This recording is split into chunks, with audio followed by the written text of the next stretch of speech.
வணக்கம் நண்பர்களே! நான் உங்க பெரியசாமி ஜோதி.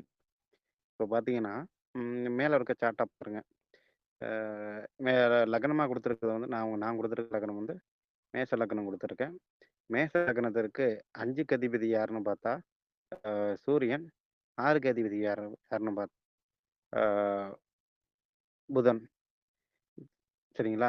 இந்த 5க்கு அதிபதியும், 6க்கு அதிபதியும் ஒண்ணு சேர்ந்து இருந்துச்சுன்னா, ஏன்னா இது வந்து முக்கூட்டு கிரகங்கள்ல சூரியனும், புதனும் அடிக்கடி ஒண்ணு சேர்ந்துக்கும். சரிங்களா? அதனால ஈஸியா புரியிறதுக்காக அத வச்சிருக்கேன்.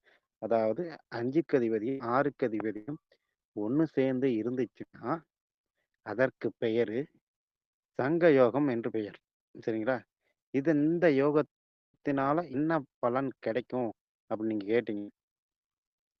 ஆ 5ஆம் அதிபதி சூரியனும், 6ஆம் அதிபதியும் புதனும் சேரையில நல்ல கல்வி தரம் இருக்கும். அதாவது படிப்பு நல்லா இருக்கும்.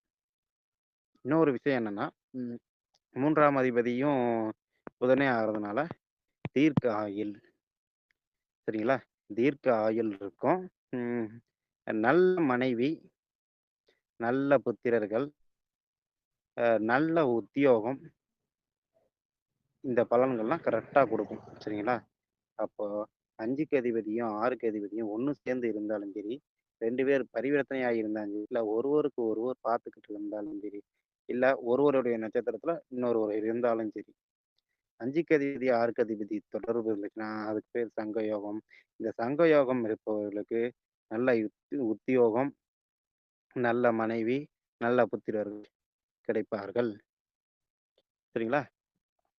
அப்படின்னு ஜோதிட நூல் சொல்லுது. ஓகே. நன்றி நேயர்களே.